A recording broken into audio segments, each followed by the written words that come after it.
Oh, I didn't see you there. Today, we're going to be making a Nintendo Virtual Boy out of our phone, some cardboard, and a few other miscellaneous items. Let's get to it. Now, there are going to be a few things that we need to get started. One of the first things we're going to need is an emulator so that I can run the Nintendo Virtual Boy games on my phone. I'll put a link to the emulator that I'm using in the description for this video. Then we'll have to download some ROMs from a trusted site. ROMs are like the games for the emulator. Next, we're going to have to hook our Bluetooth controller to our phone. I'll walk you through the process. Let's pull down our drop menu and go ahead and access the Bluetooth settings. You can do this with a long press on the Bluetooth button. I'm using an Xbox controller from Microsoft. First, I have to power it on. Then I have to press the pairing button on the front so that my phone can find it. You'll know that it's working when it starts blinking like so. Then it should show up on your list of pairable devices. Click on the Xbox controller and follow the on-screen directions. After that, you should be ready to go. Now you're ready to go to your app tray and launch your emulator. You can see here that I'm playing Wario on my phone with a wireless Bluetooth controller. You can do the same thing on your PC, but you'll need a different emulator because this one is for Android operating system. As you can see, it works like a charm. Now all I have to do is build the actual headset. We'll start by doing some thumbnails to help us come up with a design. My first design started out looking a lot like the Nintendo Virtual Boy, but in helmet form. As the process went on, it started to branch out, though I did try to keep hints and cues of the original Virtual Boy. I've mentioned this on several videos before, but this is an eraser shaped like a pencil that helps you to erase some of those finer details without destroying your drawings. I just keep cranking out ideas until I find something that I like. I usually recommend doing a set number of thumbnails, usually a pretty high number, and that keeps you cranking out ideas and forces you not to settle. Usually your first idea is not your best. If I keep cranking out ideas, somewhere down the line, maybe it's 6, 7, 8, I'll come up with an idea that I like even better than my first one. And then if I keep going, I'll do the same again around 11 or 13 or 14. I'm going to color them with some water-soluble crayons. I've never used them before, so I thought I might play around with them now.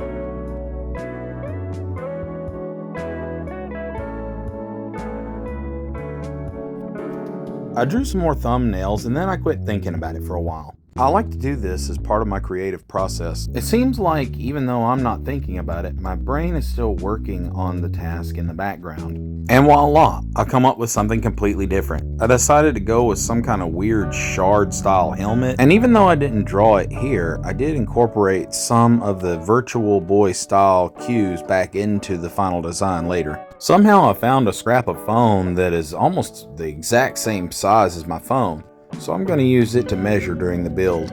Why not use my actual phone, you say? Well, it's because I'm broke and I'm using my phone to record the video itself. You may not know it, but I make these entire videos on my phone, editing and all. So since my phone is going to power this thing, I decided to start there. I built the front of the mask that's going to house the phone first, and that way I can just scale up from there to my head. Right now I'm building the template that fits to my face and my nose, that way I can kind of perfect it whenever I go to cut out the final piece. So after I get all the dimensions right, using my pencil as a measuring rod, I have to take my phone analog and add in that extra space so that my phone will line up with my eyes. Now that I've cut out that piece with some tabs that I can fold out for structure, I gotta work on the lenses. I have a piece of an old overhead projector that I took apart and robbed the lenses from that. Now I'm just mocking them up to see if they fit. They do, so I can proceed by putting this thing together with a little bit of hot glue. I'm also going around on the inside seams for extra strength.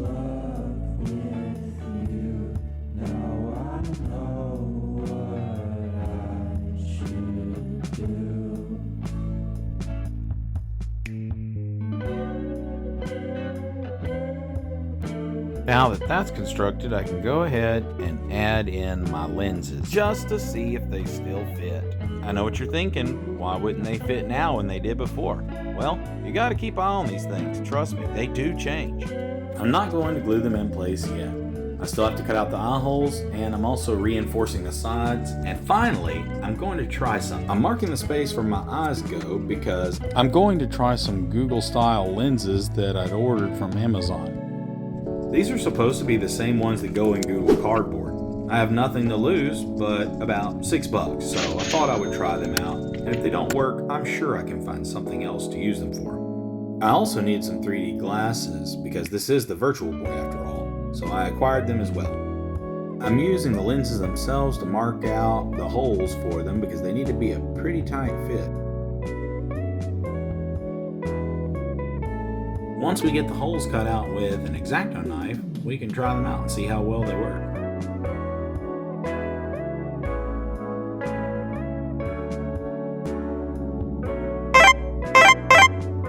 We'll just hot glue them in place for now.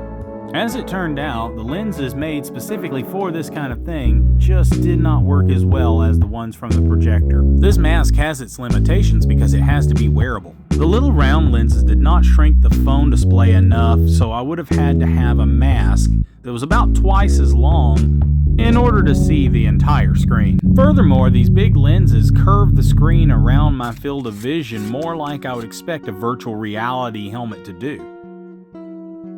Now that the lenses are in place, it's time to put in the 3D glasses. Once this is in place, all of the major components that will make this an actual Virtual Boy will be in place.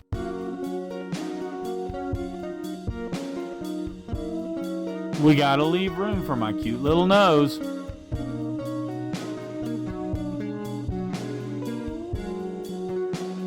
Instead of measuring, I'm just gonna line these up with the holes that I've already made and mark them off. This will get me close enough that I can place my glasses on and trace them out. I've mentioned this before in other videos, but I'll say it again. If you have a metal ruler, you can run an X-Acto knife right down the edge of it just like you would a pencil. But unlike a pencil, you have to make good and sure that your fingers aren't hanging over the edge of the ruler. If your fingers hang over the edge of a ruler when you run a pencil down it, you get a bump in your drawing. But if your fingers hang over the edge whenever you run a knife down it, then you get slices of long pork. Cannibalism. Nobody wants that. Now I'm just dressing up these lenses, making them look a little bit nicer with the fit and finish, and also adding some extra layers to the inside of the mask. I've mentioned this before in other videos, but if you run cardboard against the edge, that it'll make it more pliable and easier to bend. Now I want to secure in these 3D glasses. Hello, hot glue, my old friend. Then I'll trim off the excess on my nose piece here. With that firmly glued in place, it's time to start thinking about how I'm going to hold this mask on my head. I have a face shield in my room that a student tore up, so I'm just going to use the adjustable strap on it. It should function the same exact way as it did on the safety shield. We're going to apply the hot glue nice and heavy because this has to have a lot of structural support. Just as I thought, it needed a little more glue. Now it's time for me to measure out how far away I need my phone to be from my glasses and build sides to the mask that will support that phone. Now that I got the distance, I'm using the box already built to figure out the height. I've also decided to put in this kind of jaw-like structure into the mask to kind of play off of those Virtual Boy two-toned effects. And whatever I do to one side, I'm going to do to the other.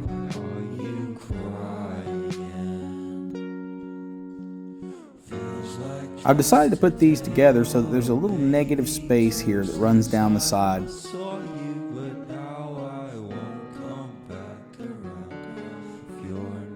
And I'm using my speed square to kind of speed things up here. I can't recommend one enough. Now I'm just going to mock it up here to make sure it fits my phone, and once I get the right measurements, then I can put in the bottom of the mask. Now I'm trimming off the excess before I move on to start putting on more pieces here and there.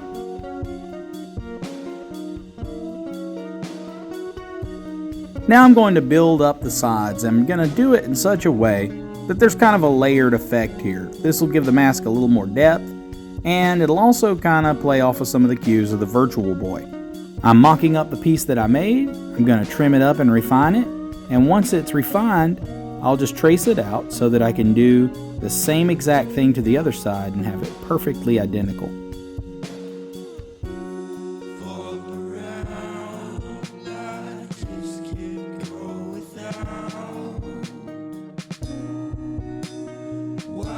While putting on the front, I want to make sure that I keep that little recess for that kind of faux jaw.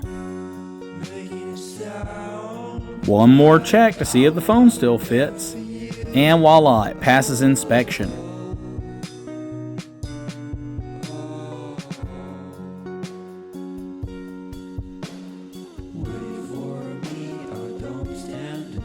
Right now I'm just adding structural support to the inside of the mask. These pieces are not going to be visible once the mask is complete. Before I go any further, I've decided to go ahead and make a few little triangular columns to go inside the front of the mask to hold the phone in place while you're playing.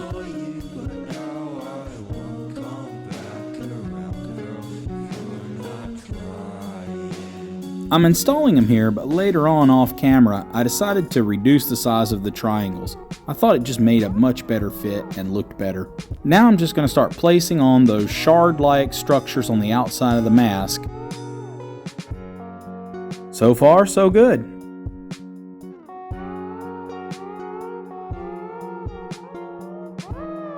I'm giving it a quick inspection just to make sure that I like everything. It's good to back up from your work every once in a while and just look at it a little bit, just to make sure everything's okay. It helps you catch mistakes before you get too far along, and just keeps things on the right course. Once I'm satisfied, it's time to move on to building out the rest of the mask. I decided to put in some fake vents in the back to go with that future retro look that I'm trying to achieve. And now it's time to create a lid out of the front of the mask so that I can place the phone in it whenever I need to. It probably wasn't necessary, but I built a living hinge out of cardboard. Eventually it'll be covered up and you'll never see it.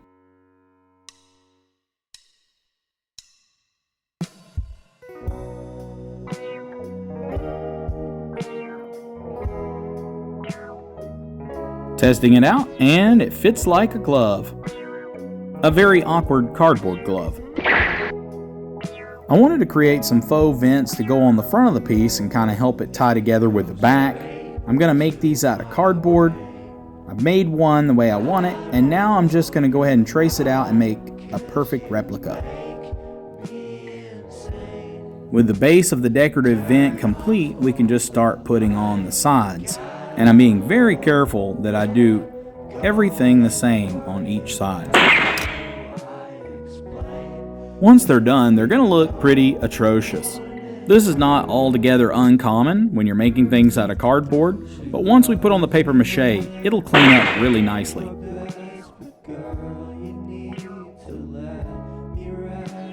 Now they're complete and it's time to adhere them to the mask. I want them to line up with those faux jaws, as you can see, and it worked out pretty well. This is all in keeping with that kind of two-tone theme. Now that that's complete, I want to install a magnetic latch for the door. In the first step, I got to build some kind of platform here to hold the magnet and make sure the door shuts at the proper height.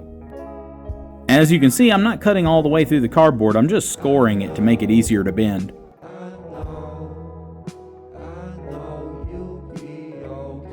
Once I get the proper dimensions, it's time to add a generous amount of hot glue and install it.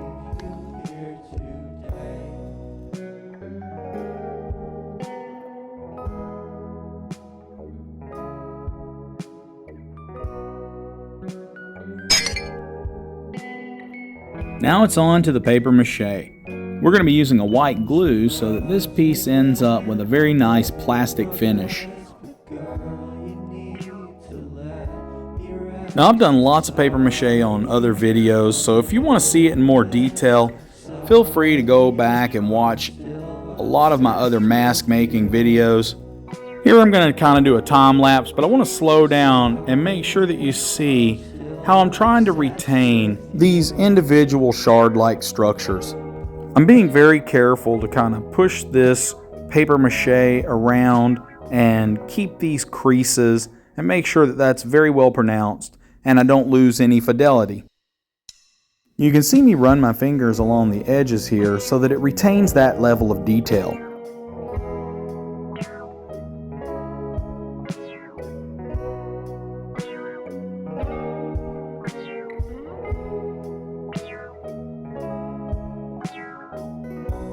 You'll also see me being very careful to make sure that my mache wraps around edges. That just gives it so much more of a believable and professional look.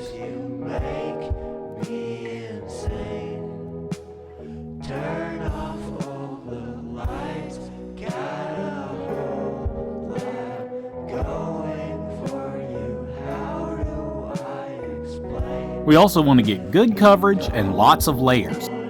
The more layers and the more glue we get on this mask, the easier it'll be to sand later on. It'll also make it more durable.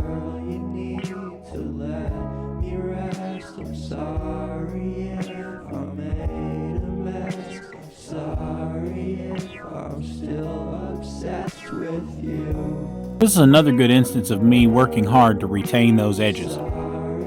You'll probably also notice that in some of these hard to reach places like this faux vent, I'm using long cylindrical objects like pencils or X-Acto knives in order to make sure that the paper mache conforms perfectly to the forms that I created. Once again, I'm wrapping it around the edge. One of the most important things to keep in mind when working with cardboard is that you gotta hide those corrugated edges. There's nothing that's going to give this thing away and make it noticeable that it was made out of cardboard than if you leave those corrugations visible.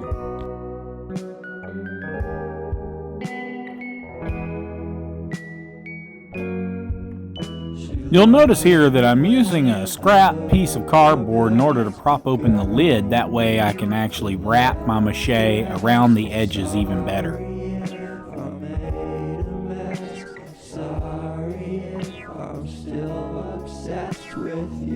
Now that the top and side are done, we can work on the bottom and the inside. I'll spare you the details and just show you the finished product later.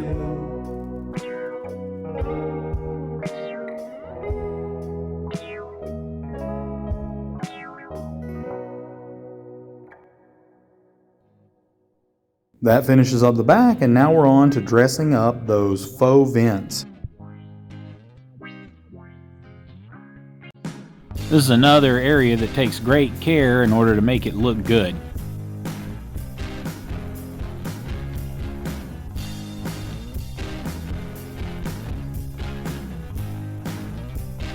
Now that this mask is absolutely covered in goo, we'll let it dry overnight and come back and look at it later. At this point, I think we're about 2 layers in on most of the mask. The next day I added more layers and I made sure to get the inside of the mask. Once that's dry, I'm going to add a little bit of body filler, that way I can get rid of that papery texture that I don't want and add some other textures that I do want. We'll scoop out a little bit of this body filler and put it on this scrap of cardboard, and then it'll be time to add a little bit of the hardener. Whoops, I forgot to mix it up before I poured it out. We don't want too much of this runny hardener in here. We just want to mix this up until it's all one solid color. Make sure it's thoroughly mixed, that way it all hardens. Now that we've got it all mixed up, we can apply it to the mask. Bondo usually comes with a squeegee so that you can apply it and it'll come out smooth. It has a nice straight edge, that way the Bondo gets in the recesses, but that flat edge scrapes against the high spots and takes all the excess Bondo off so that you end up with an even surface. If for some reason you don't have that squeegee, you can always pick one up at a store like Walmart. They sell them in like 3 packs. Right now I'm showing you a good way to mix up your hardener. This is what I should have done the first time. You can kind of squish it around like this and mix it up without ever having opened it. I could be working harder to smooth this out, but like I said, I want this to have a little bit of texture to it. When I'm done with this thing, I want it to look aged and battle worn. I want it to look like metal that's been beat up. Maybe it's even begun to corrode in places. Usually an auto body filler like this will wash right off the squeegee, but if you forget and let it dry, you can usually flex the squeegee and the body filler will just pop right off. I'm using 3 different grits here to sand the mask. Since I'm working with these flat surfaces and these geometric planes, I'm going to take a block and wrap my sandpaper around it. This will give me a really flat, precise look. They make a tool that holds your sandpaper flat like this, and I have one at the house, but I had this block laying close at hand, so I just wanted to show you can do this.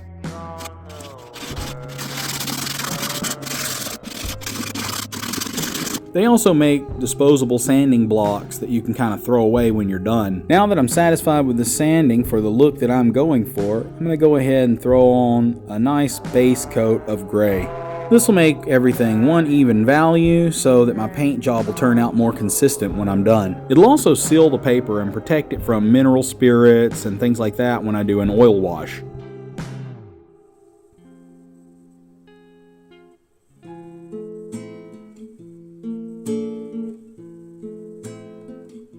Now that we got this thing painted inside and out, we got to turn it over and get the bottom and get the portion where your face goes inside.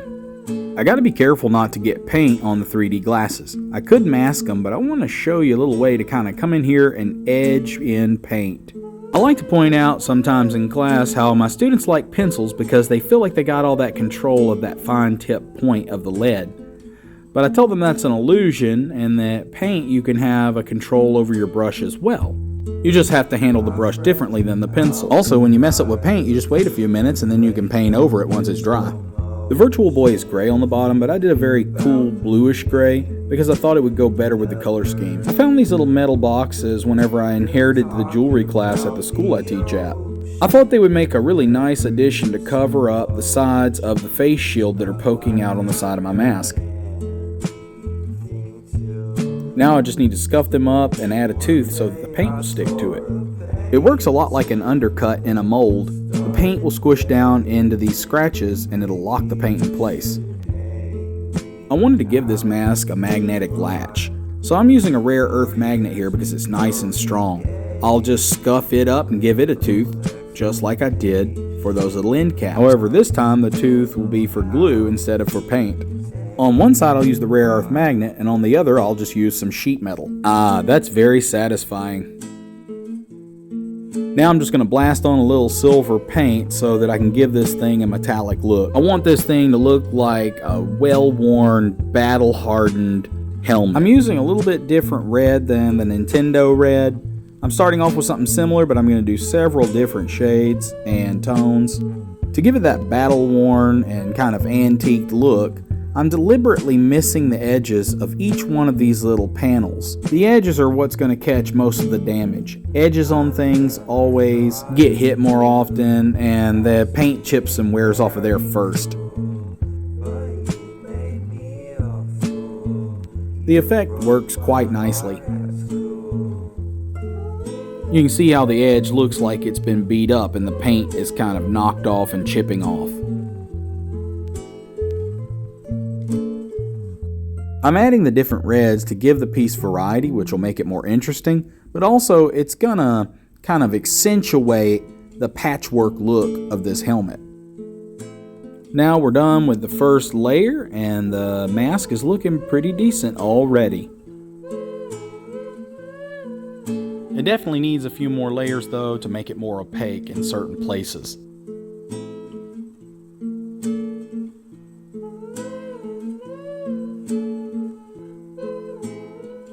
Now that we've antiqued the top, I'm going to come in and make the edges of these added pieces look like they've been kind of worn too. So I've just put a little silver paint on my brush tip and I'm just kind of lightly antiquing these edges. We want to give it that scratched look. Now we're going to add a couple of oil washes. We're just going to use paint with some mineral spirits. This time we're going to use a yellow ochre, kind of make it look a little bit grimy. We'll just paint that all over kind of even, make sure it gets in all the cracks and recesses.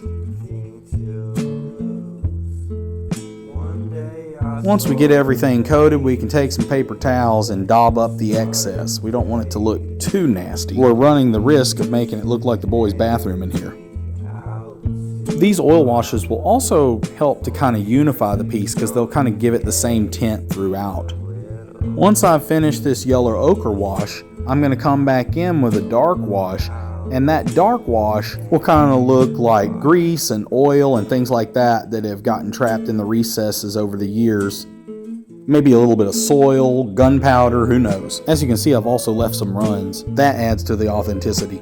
Now I just want to create a few last pieces of trim. I cut a piece of metal out on the foot shear, and now I'm over here to the metal brake. You lift up the lever here so that you can slide your piece of metal in. Once you get that metal where you want it, you can grab that same lever and close it back down.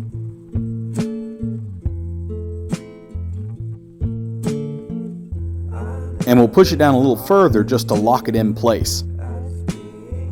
Then we'll grab this longer lever here and pull that up, and you can see that starts to bend the metal. This will give our metal a very professional and geometric bend, very precise and straight edge. This will fit right in with our geometric theme. Once it's bent, I lower the lever back down, and then I pull this lever to the right up, and that releases my piece that I just made. That turned out just like I envisioned it. So now it's time to score that up with some more sandpaper so that paint will stick to it once again. It turned out great. A nice little piece of fit and finish and trim. I would normally paint it then put it in, but I didn't want to wait for it to dry to be done. I was just ready to be finished. So I did it in the reverse order, even though it's more difficult. Now all that's left are the glamour shots.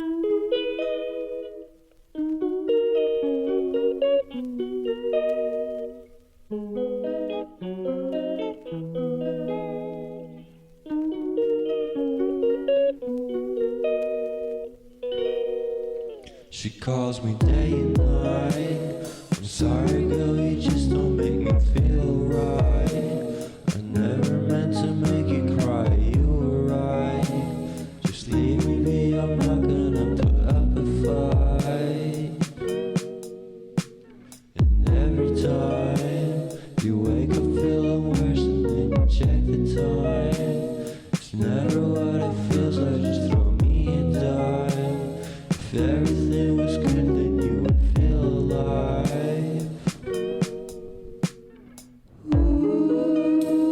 If everything was good, then you would feel alive. Everything was good, then you would feel alive. If everything was good, then you would feel alive. Now time to enjoy this thing a little bit. Thank you for watching. I hope this helped. If you enjoyed this, please consider liking and subscribing and helping out the channel. I'll see you all next time.